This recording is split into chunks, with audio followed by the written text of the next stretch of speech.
Welcome to the Golden Mike podcast, where personal growth simply isn't enough. I'm your host, Mark Cordone, a positive psychology coach, a do-gooder from the island of misfit toys who founded the Joy Revolution.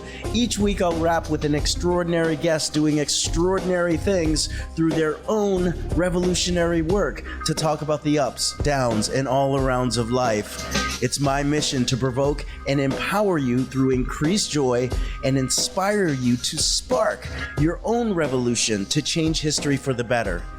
Welcome to the most serious happiness podcast in this multiverse. Welcome to the Golden Mike podcast.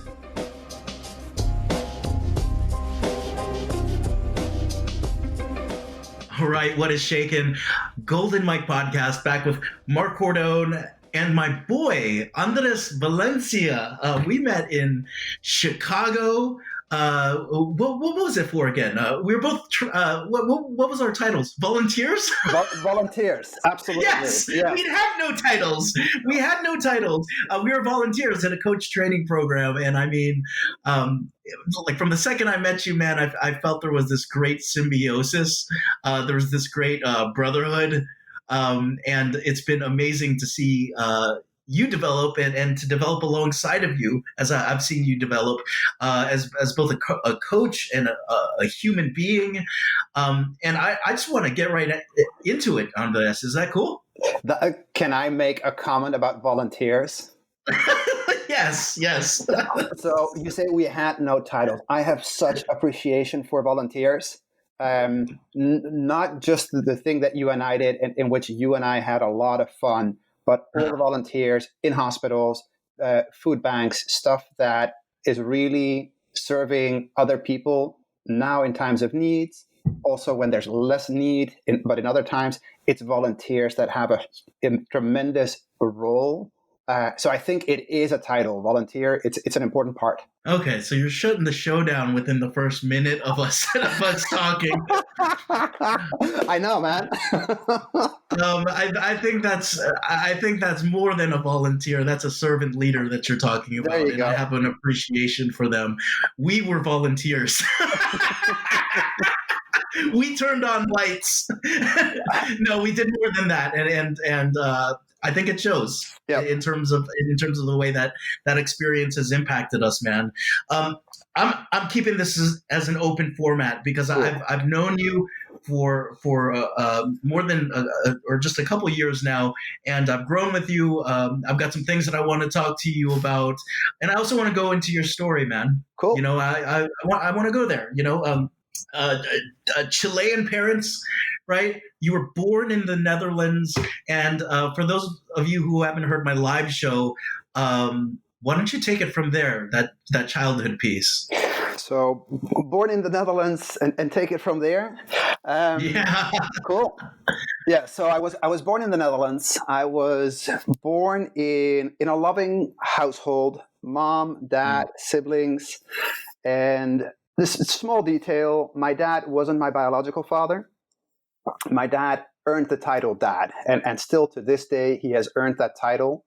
And my biological father was someone who considered me and my sister a problem and not his problem.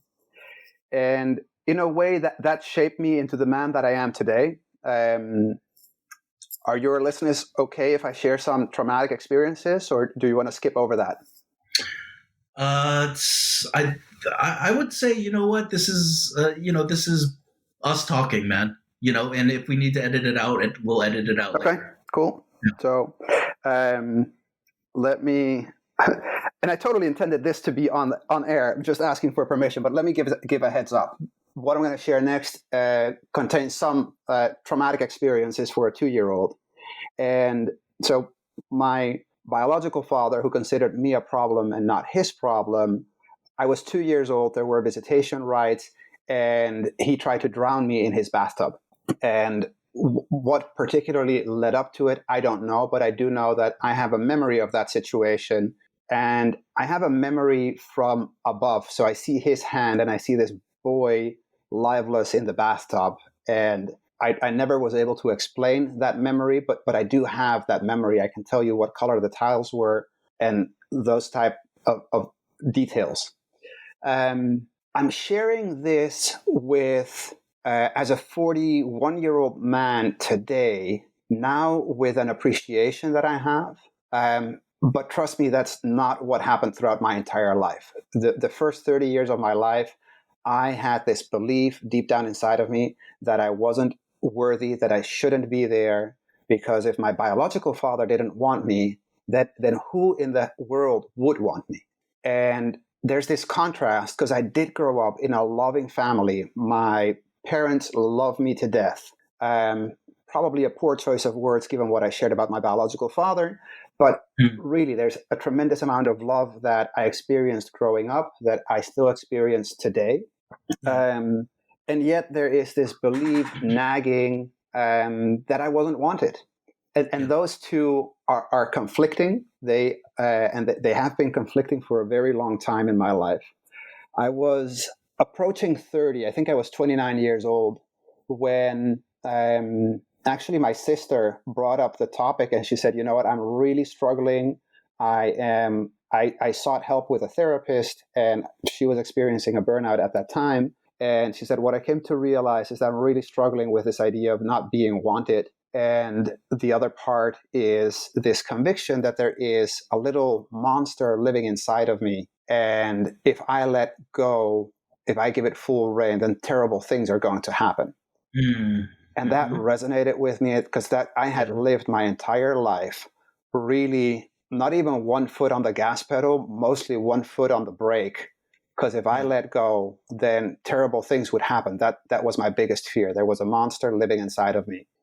And what kind of terrible things are you talking about? Like, well, so my biological father, my biological father clearly was abusive towards me, also towards my mom. And so the terrible things that I was afraid of is that I would be abusive towards others. Gotcha. To make it very simple, if I would let go, terrible things would happen. People would die if I would get mad. Yeah. So this is something perhaps to explore in a little bit, but my relationship with anger has for a really long time been a very complicated one. It was not okay for me to be angry. You suppress that. And when you suppress anger, it turns into rage and fury. Right. And that has to come out. So it kind of is the cycle that you keep on going. It's like, it's not okay for me to be angry. I suppress it. It turns into rage and turns into fury. It comes out. And then, not that anybody died, but I would say mean things. People would get hurt. Kind of keeping that circle alive of it's not okay for me to get angry because then bad things happen. Instead of when you just let out the anger and say, you know what, I'm angry right now because of what you just did. Yeah. Nothing bad happens from that. Now, in your mind, though, even though you were suppressing that, doing things on the outside, did you feel like there was a sinister part of yourself that would be like, man, in another place, I'd punch you? Or would you have thoughts of that, doing to someone who had either you felt wronged you or you were getting justice to do that? Yes and no. So there's a funny dichotomy that takes place. Yes, I would have a lot of anger that I wouldn't express. Yeah. So as a little kid, I did not take up a lot of space. It was not okay for me to take up space. I believe that's what got me in the bathtub, to be honest with you. The story that I tell myself is I was either upset, crying, I wanted something that I wasn't getting, and as 2-year-old kids do, holy crap, there is something going off here. Sorry about that. Is this amateur hour, Andres? I told you to shut the phone off before You know, I totally did that. What I did not turn off is my alarm. So let me just check that. Oh, he's actually checking his alarm. You need to get that? You want me to read a commercial out for deliberateBreakthroughs.com? So I have an alarm set for every hour, and it reminds me to how I want to show up. Heart-centered, reliable, consistent. It goes off every single hour. So right on. I thought I did turn off the volume of my phone and I set it away. And then this alarm went off, and my phone is very thoughtful and makes sure that I don't miss an alarm, so it continues to play. So I'm actually very grateful for that alarm. So now we can start telling your story more heartfelt and more grateful than this cold-blooded piece of crap story you're telling right now, man. All right, man. I'll show up. I'm just ribbing you, bro. Just like you putting all this crap in the show notes that it's not real. But we'll go there in a second, man, because we're really on. We're talking about stuff here that, like, 2 years old. I have one memory of when I was around 2 years old, and I remember falling face first into snow. Okay. Right, and that's about it. But I remember the steps. I remember the snow. I remember what I was wearing. I remember the red pants that my mom was wearing. Mm-hmm. Like, and then some people are like, "You have a memory as a 2-year-old?" Mm-hmm. And I'm like, I think so. I'm not sure, Mm-hmm. but it feels very real. But it also feels very dreamlike. Yep.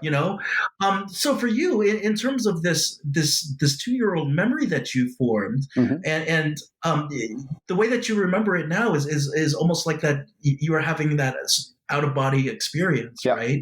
A perspective that you were looking down upon the situation. Yep.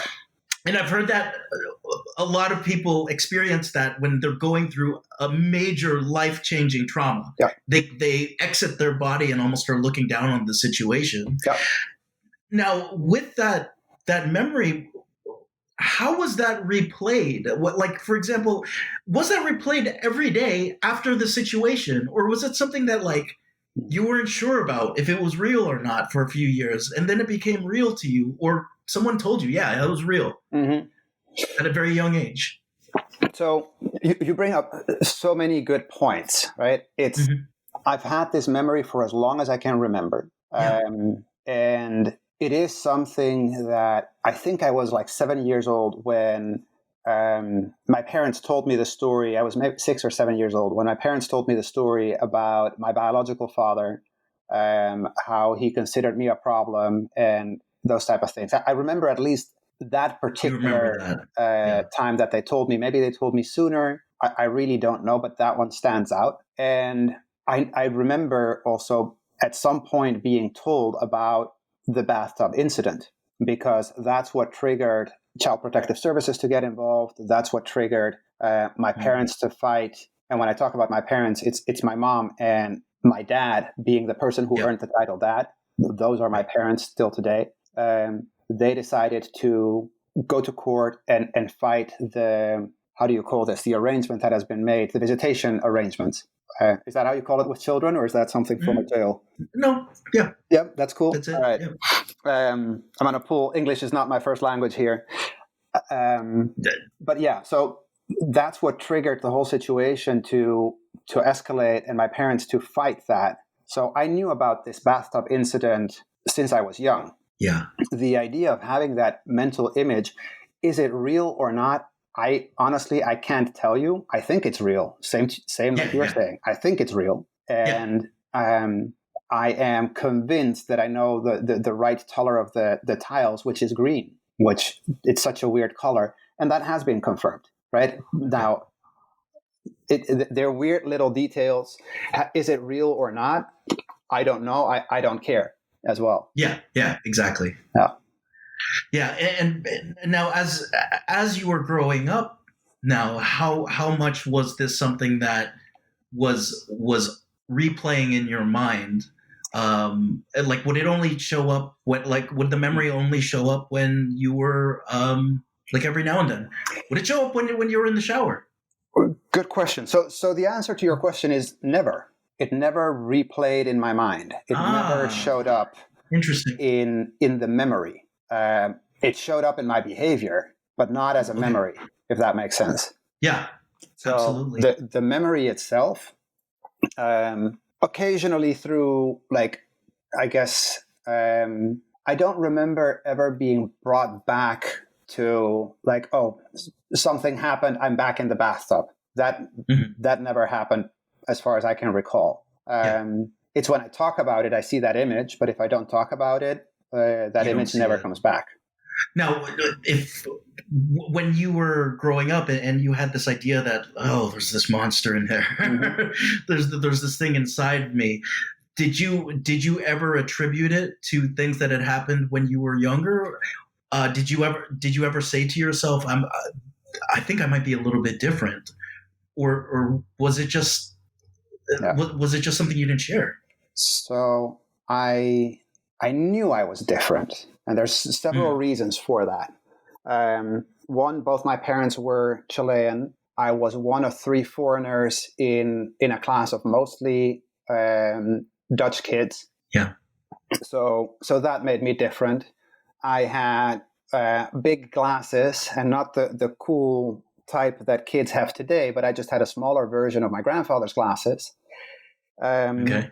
I have a skin condition called vitiligo, or wherever you want to place Yeah. the emphasis, and that meant that I was that kid who had spots in his face because I'm Latino. You know Yeah. me as this totally white dude, like my skin color is white, Yeah.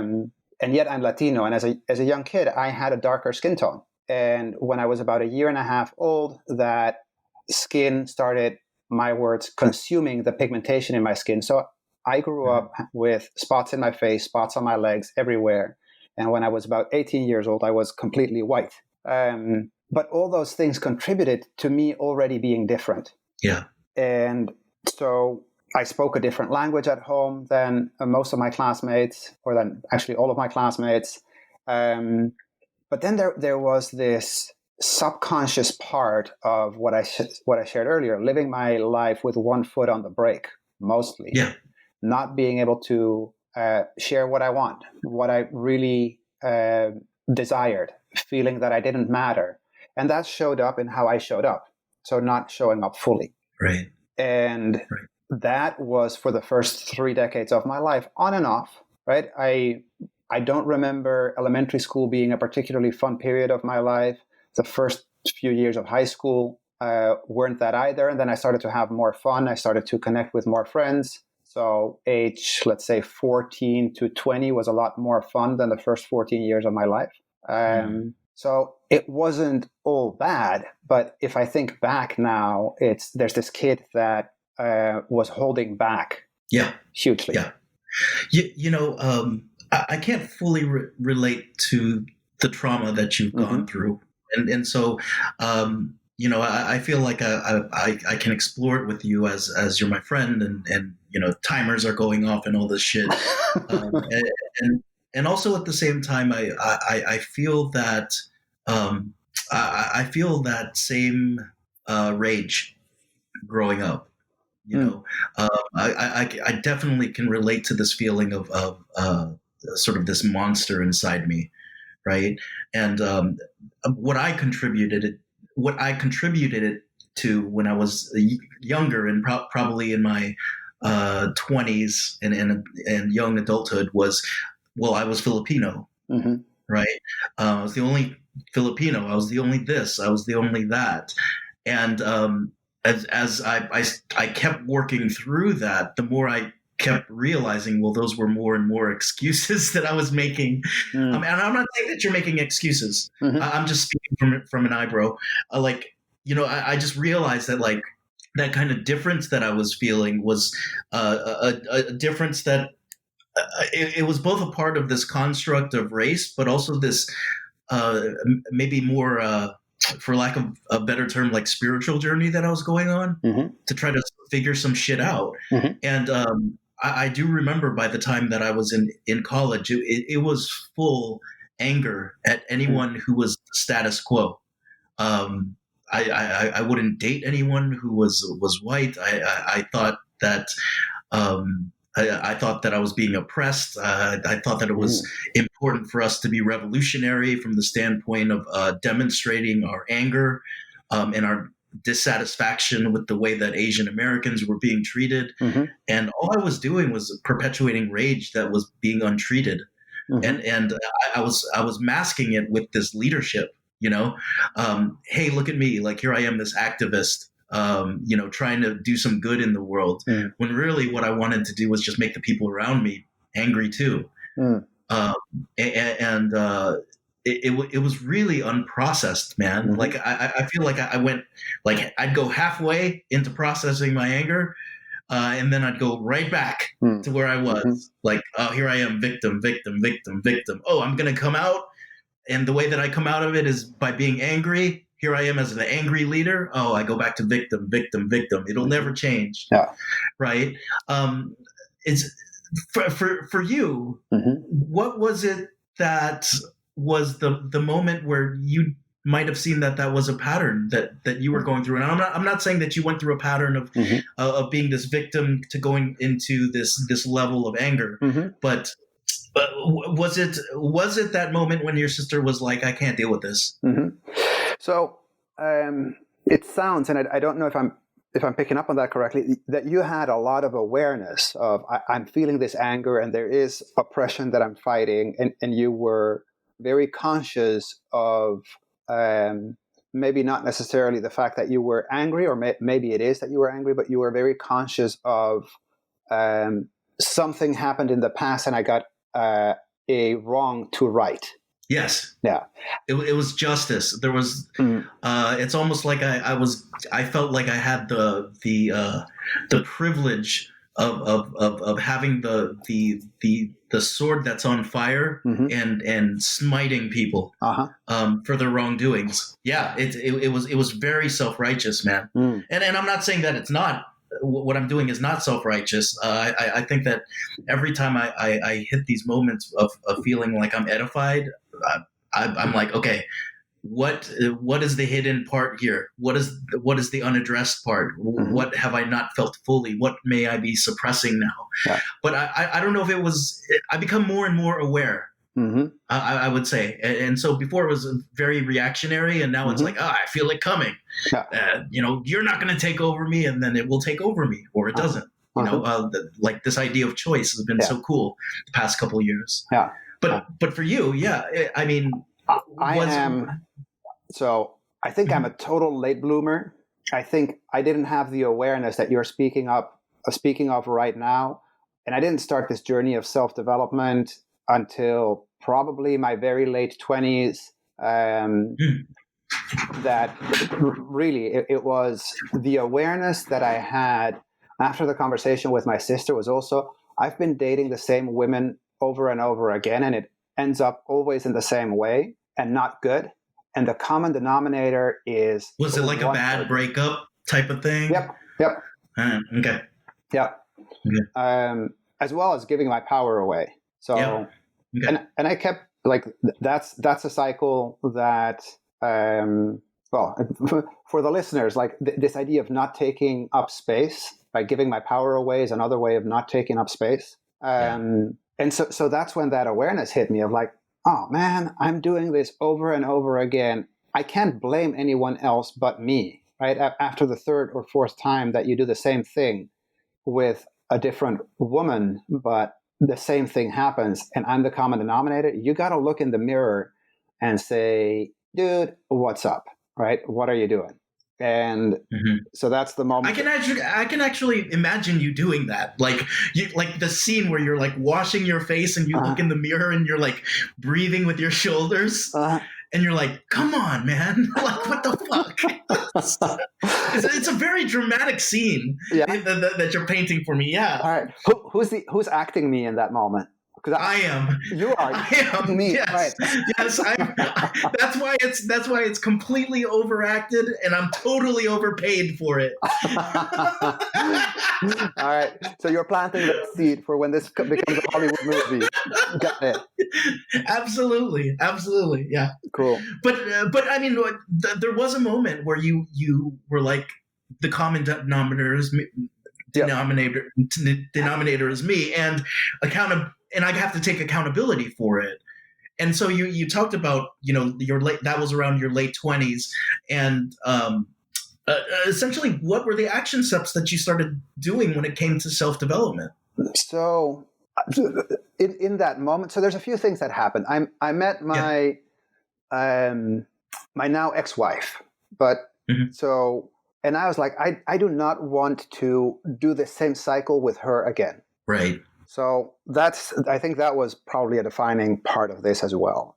I realized that I was better off asking for help than trying to figure it out on my own. And I think that's the best thing I've ever done, which is I went to see a therapist, and because especially now, 12 years later, I can tell you, like, if I take on things by myself, I will figure it out. And it's going to take me more time than if I ask for help. I am stronger together. That's kind of like my one of the awarenesses that I've had. So ask for help is the action that I took then. And at that moment, some stuff came to the surface. And a lot of that had to do with the hurt of not being wanted by my biological father. And I had a number of sessions with that therapist and got to a point where I reached, let's say, a plateau. Like, and to me, a plateau is when you're going up. This was a plateau going down. And I was like, okay, it's solid ground now. I know there's more underneath, but I can't access that. So it's good for now. And then also with the awareness that there was more to take care of, but I couldn't access it. I was done in that moment, if that makes sense. Okay. Were you? It sounds like you were content, but what was there any intrepidation about what the future was going to look like in terms of how much you were going to need to uncover? No, I was clueless, dude. What else was there? Okay. I was clueless as to what else was there, other than the awareness of there's more there. But at this moment, this is all there is that's at the surface. Okay, and how about this whole idea of asking for help? Straight up, I was brought up first 20 years seeing my dad not ask for help. And so it was almost, and so it was almost like triple fold for me to be the oldest brother in the house, the next in line to be the successor in the cordon male. I'll call it out, the male lineage, and to go and see a therapist completely was. It was completely a humbling experience to do that, and also there was some shame involved for me that I had let down. I just came in feeling a lot of shame, like man, I really fucked this one up. Did you? How did you feel about it when you?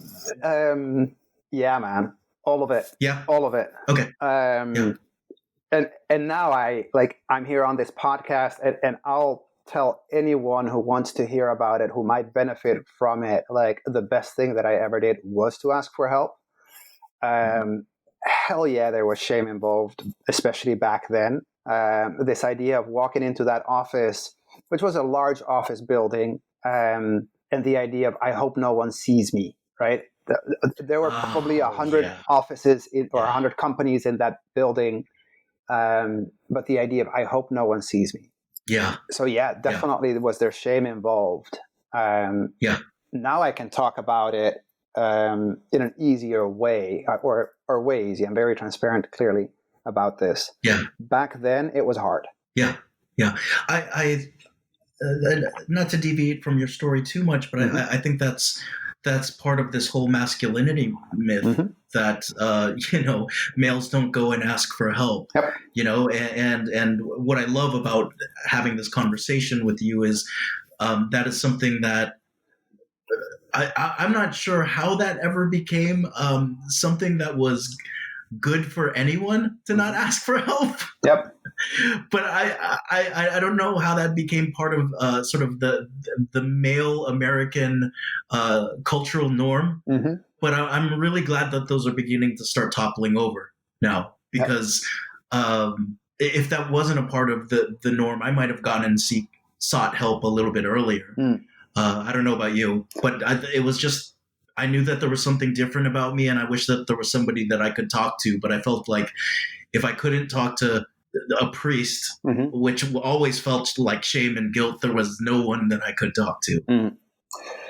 Yeah. So, oh man, definitely the idea of the male, I don't know if we're going to call it role model or the idea of what does it mean to be a man, that definitely resonates with me.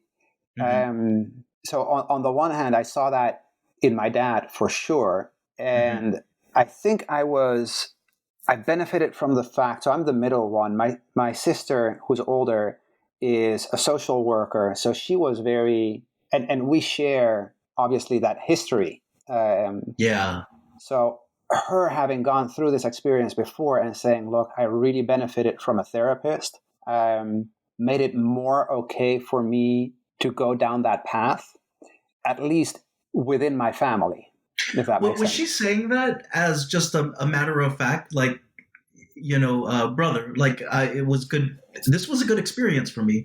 Or did you feel like she was not egging you on, but kind of urging you to go and try out some therapy? The way I remember it is it was a conversation, and that not necessarily being egged on or urged to go see therapy. Yeah. Right. Okay. Yeah. Are you there? Still here? Yep. Can you hear me? Sorry, I thought I lost you, bro. Yeah, I thought I answered the question, and I was waiting for another question. Yeah, you did. My screen blanked out, brother. So okay. I had no idea where you went for a second, man. I'm here, buddy. Of course, you expect another question with another question because you're a dang coach. You expect that. Let's talk about some of the things that you learned through personal development now, because you are here. It seems like two totally different people. This sort of person who was, who grew up a lot of things inside, a lot of feelings inside, and now a person who is very much wearing as much as you want to share on your shoulders, around put your heart out there. What were some of the breakthroughs in terms of for example, dealing with those rage emotions? Man, that's a really good question, and that's a hard question to answer. And part of that, so despite my best intentions of building a life with this woman that I met when I was 29, I moved over from the Netherlands to Chicago, to the United States. And if you want to, all right, so here's also where my South American side comes up. The romantic in me thought, I'm moving 4,000 miles out of love. What could possibly go wrong? And let me tell you, when you're moving to a different country, despite the fact that I had traveled a lot, I spoke the language, all these things, and I was doing it out of love. So what could possibly go wrong? A hell of a lot went wrong. Right. Yeah. So I experienced the idea of culture shock, which I had never heard that there's an actual theory around culture shock, but I experienced that. I got into a massive depression because I was not working. For the first year, I was not eligible to work. But after that, it really took me a long time to find a job. So I got into a massive depression. And that was kind of like the start of me and my now ex-wife journey together, or us living together. After having dated long distance for a long time, that was the start of us living together. And you can imagine that is a horrible start. That's just a massive false start, right. and that doesn't even do it justice.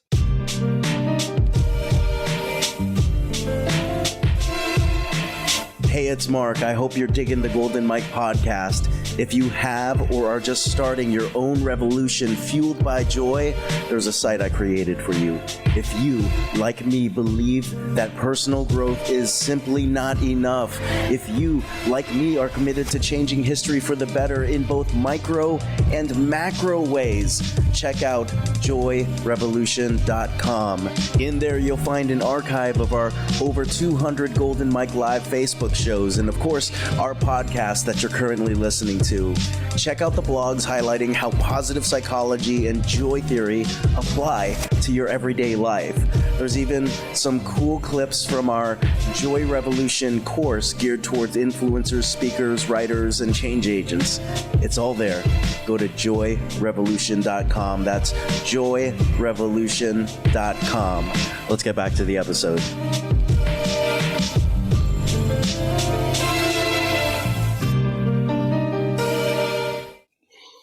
It sounds like there may have been some, like, in retrospect, that had the potential to create some resentment from the start.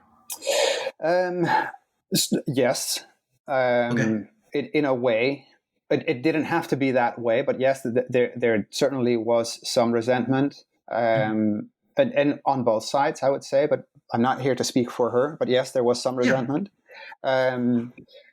I mentioned earlier in our conversation this plateau that I had reached where I couldn't go further, and moving countries is what broke that plateau for me, right? So all of a sudden I had, instead of being in a country where I knew the system, I had the people around me who knew me, who could, in a way, cater to me because they knew all my quirks.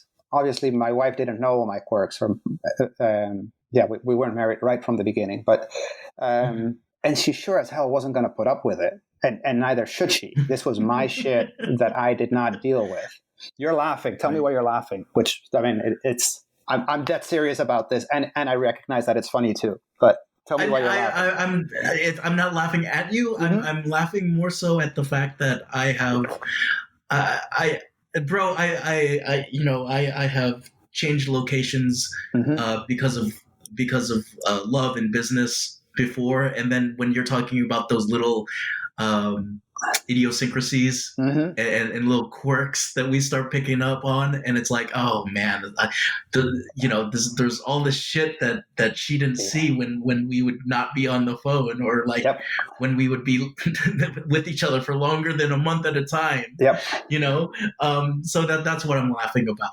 It's sort of like, when you start picking up on little things. Yeah. I mean, so here's a very clear example, right? Because there's 7-hour time difference between the Netherlands and Chicago. I would have all the time in the world to craft a message, and I'm really good with words, but I'm not when it comes to like my emotions. And so there's something that I'll actually speak to in a little bit. I'm not a fast processor when it comes to emotions. So to craft an email, I mean, that was easy because I had all the time in the world. Being in a, let's say, some type of contentious situation was really hard for me for a number of reasons. One, I'm not a fast processor. Two, English is not my first language. And when you're experiencing emotions, you don't have access to the emotional part of your brain. So you're kind of translating emotions, right? Which is really, really hard to do. Right. So instead of saying, because the emotional part of the brain is not connected to the language center. There you go. Thank you for putting that. Yeah, you know this stuff. This is So so that would make it really hard for us to have, what's the word? Like, I'm not even calling it a full blown fight, but just like quibbles. Is that English? Yeah, that's a squabble or something. Yeah, sure. That was hard, and then imagine getting into like a full blown disagreement, full blown. It was hard. So what do you mean by hard? Like, did you shut down? Or did you need to like did you need to leave the situation and process it, or did it like come exploding out? All of it. Or was it unpredictable? All of it. All of it. Yeah. All of it. I'll admit I was in a really bad place. My ex-wife saw the worst of me, and nobody needed to see that. She sure as hell didn't deserve that. So it was from me needing time to process. So sometimes exiting the situation, sometimes in an effort to trying to articulate, this is what I'm experiencing, I would get the emotion wrong. So then we have a discussion about what I'm really feeling, which doesn't help. And then in the middle of feeling, you go into Yep. you go into like little translation. Yeah. Wow. Challenging. And then, so here's the part that all this has been not easy to share, but here's the really hard part to share, which is at some point I got so frustrated that I punched the wall and I broke my hand. I broke a bone in my hand. And if you talk about trust and how to break trust, like that's a form of violence, whatever way you look at it. And so I massively broke trust. And not only there, but I think that was, for me, that turning point of, holy shit, this is, again, another look in the mirror moment. This is not the man that I want to be. This is not the husband that I want to be. This is not like just not how I want to show up and how I want to live my life. Yeah, and it sounds like it kind of would, if you hadn't gotten rid of that feeling that there was a monster inside of you, it sounds as if that may have been some validation. Look, there really is a monster inside of you, and you have to see it in this broken hand and in this fucking hole in the wall. Yeah, a really Yowzers. good point. Yeah. And were you in therapy at that time?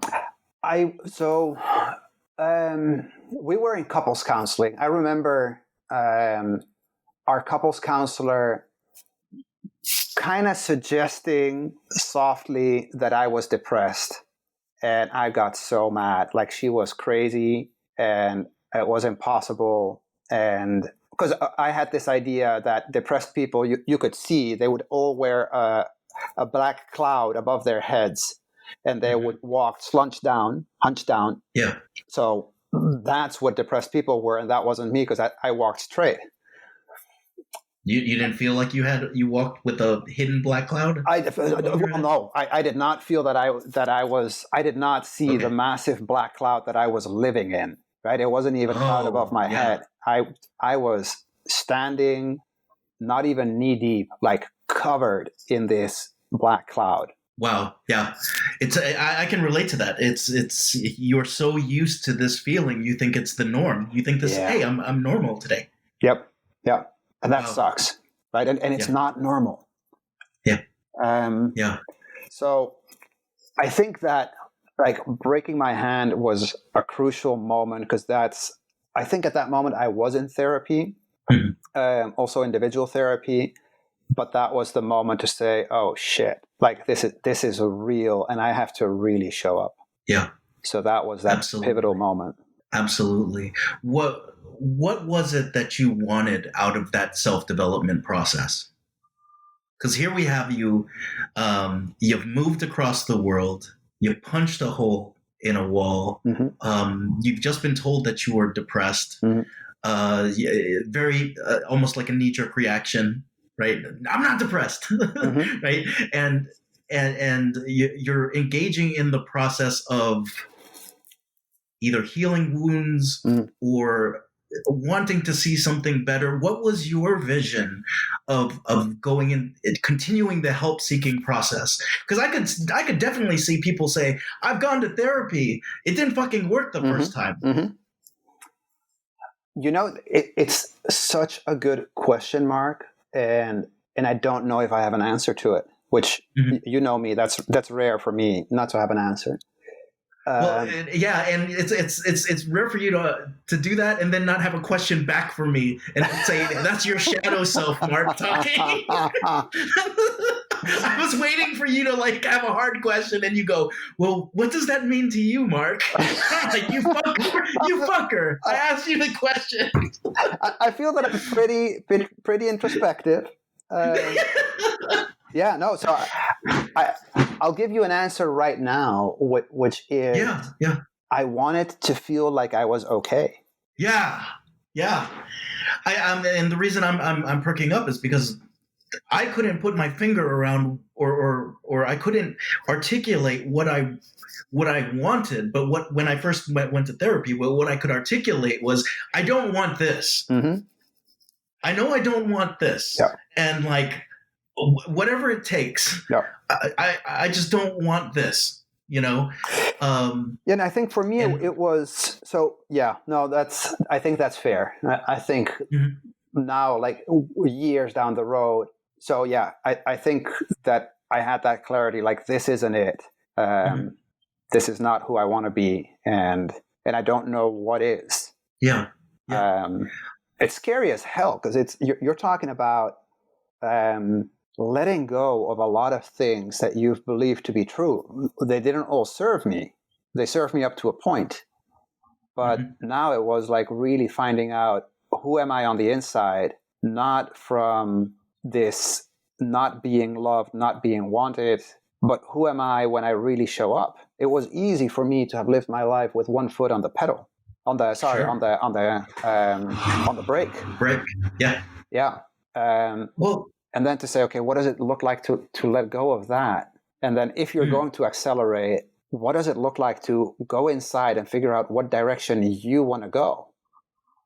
Like it's scary as hell because up until that moment, I hadn't really done that, with exception of a few things. I've accomplished a lot of things even before my 30s, and there's certain things that I wanted to do that I did.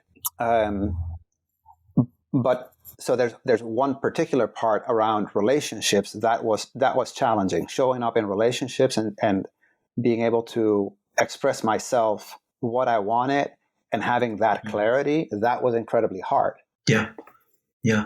Did you ever feel like you were worthy in a relationship, a romantic one? Up until that moment? Yeah. No. Wow. Okay. And then this may be a completely different turn here, but also at the same time, in terms of your help seeking, how much of that was fueled by the idea that now there was factual evidence with a broken hand that you could be this abusive male figure, like your father, your biological father? With love, Mark, fuck you. Okay. Oh no, keep this in, man. Yeah. That can hurt. And you're right. Yeah. And you're right. Okay. So yeah, you do with this what you want, but damn, you're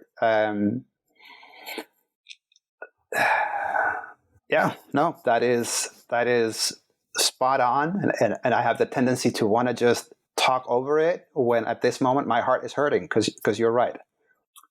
Well, the only reason I am able to say a question like that is I'm capable of doing the same thing. Mm-hmm. So, yeah, man, I love you, man. And also at the same time, we've talked about how I've been kind of moving out of that fool's role and stuff. And so, yeah. Oh, we don't have to this is powerful, and I think it's like people know me as this nice guy, right? And particularly at that time, people outside of my relationship knew me as the nice guy.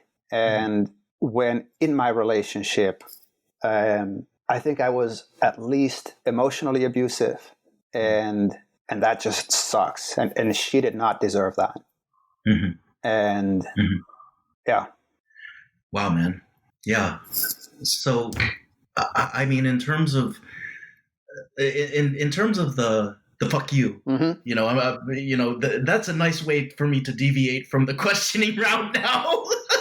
Fuck you too. Let's get into a toxic masculinity fight now. I think the thing as well though is I know that you sent it out with love, and also the heart is hurting. Does that still mean that after all these years that monster still shows up? Because I mean, this is not even a performance right now, bro. This is you and I talking. We talked the other day about me working on my rage. Yep. There were some rage things that were going on, and you gave me some advice, and if it's all right, I'll share a little bit of that advice. Sure. And it was almost like you talked about how the monster went away for you, and it gave me the sense that like, oh wow, like there, for me, it always felt like the monster will be there. I have to tame it.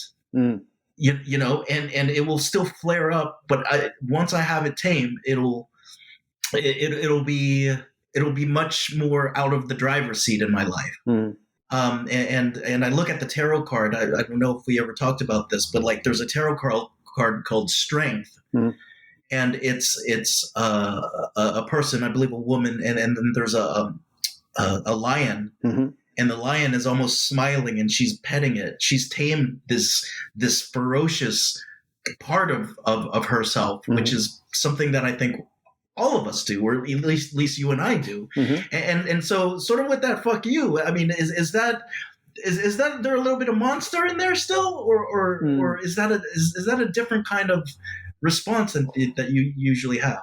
So I think a few things play into this. One, you're saying this is not a conversation. This is not a performance. This is a conversation. But I am very aware. I'm looking at my screen and I see my voice being recorded. So okay. I'm very aware that, yes, this is a conversation, but I'm still trying to portray some type of insight. And your question just got to the core. Okay. And I think it's a powerful question. It's an important awareness. Is it the monster? No, I don't think, I don't label it as the monster. It is that I still experience shame around how I showed up in that moment that I have not healed myself for, despite the fact that I'm talking about this on a podcast and it's going to be on, like, I don't know how many millions of viewers are going to listen to this. Trillions of viewers across the galaxies.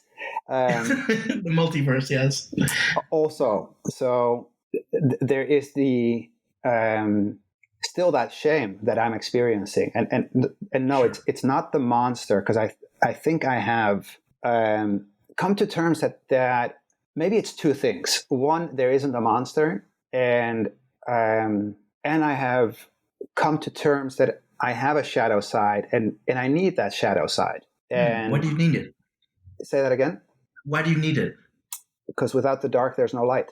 And I know that's a cliche, but you need I need my coach, Stacy, calls it the void. I need to get in the void in order to come out of the void and have that growth. The growth doesn't occur when everything is hunky-dory. The growth occurs when I'm in the void. So I'm thinking about that. I know Stacy tangentially, and she seems really fucking cool. And so I don't think I'm going against her here. But is the void something that's associated with pain and darkness? Because I also see a void being like, associated with people who don't. This is including me, who don't savor some of life's best moments. Like, you don't savor some of life's best moments and process that and maybe feel some gratitude for that. You go back on a treadmill of going and chasing happiness or some other high again. And so I think that void can show up not only through trauma, though, and shadow. It can show up in the light. So I think what I'm hearing and what you're sharing is what I think is called the window of tolerance. Okay. Which we have a range of emotions, right? Let's call it, I do not refer to emotions as positive or negative. I'm at a place where I say it's all neutral. There isn't a good emotion or a bad emotion, but in the sake of this conversation, the stuff that makes you feel good and the stuff that doesn't make you feel good or makes you feel bad. Right. So what typically happens is that we're uncomfortable with those feelings and emotions that make us feel uncomfortable. Yes. So we put a bottom, how do you say that? A bottom part to that bandwidth. I'm willing to feel uncomfortable up to a certain point, but after that, I will not allow it. And what you do automatically is that you put that same bandwidth on those emotions that make you feel good. So now your range of emotion is just chopped down from everything that you can feel to a bandwidth. It's okay for me to feel feelings and emotions within this range. Well, and then it gets uncomfortable, so you kind of narrow the bandwidth again, and basically you end up living what I'm going to call a 3 out of 5 life. Is that what you're saying? Yeah, it is pretty much what I'm saying. In the joy revolution, we call this your joy capacity. Mm-hmm.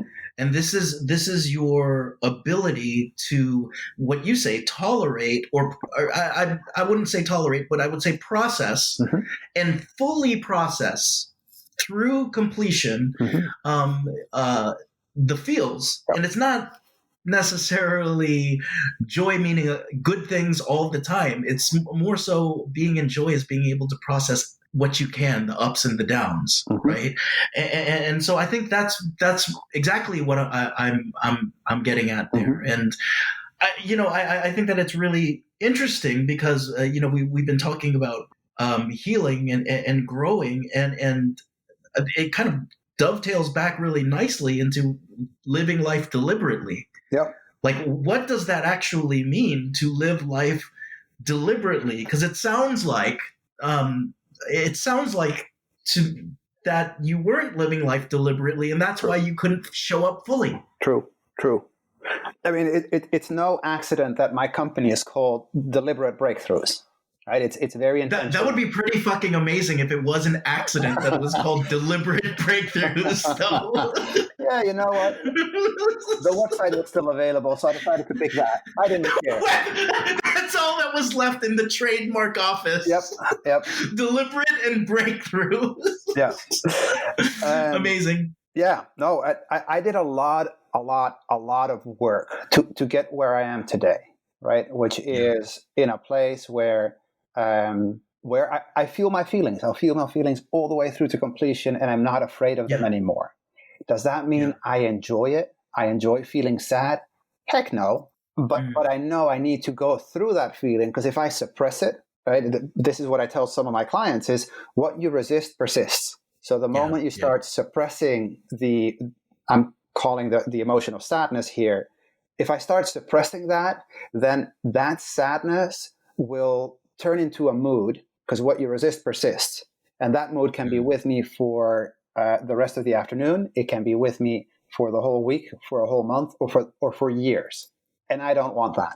I don't want that for myself, and I also don't want that for my clients. The other part, and I learned this from the Conscious Leadership Group, is that when you feel your feelings all the way through to completion, there is wisdom after that. And so the wisdom in sadness is that something needs to be let go of. You have to say goodbye to something, and there's sadness in that. The wisdom in joy is that something needs to be celebrated, right? Sure. The wisdom in sexual feelings or creative feelings is that something needs to be birthed, something wants to be created. Right. And in fear, it brings us to alertness. Like, hey, something's going on. I need all my senses here. Yeah. There's an alarm going off. Right. Yeah. That's what I call it. Someone is breaking into the house. That's why we have an alarm for our house. Yep. That's why we, right? Yeah.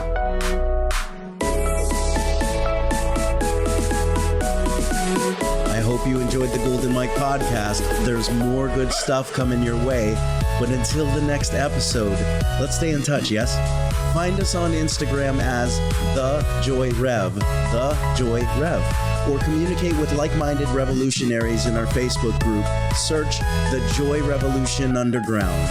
And of course, don't forget to check out the classes, articles, blogs, and some serious fun at joyrevolution.com. That's joyrevolution.com. Now, until then, what will you do to change history for the better? Let's go out and play, shall we? Press start to begin.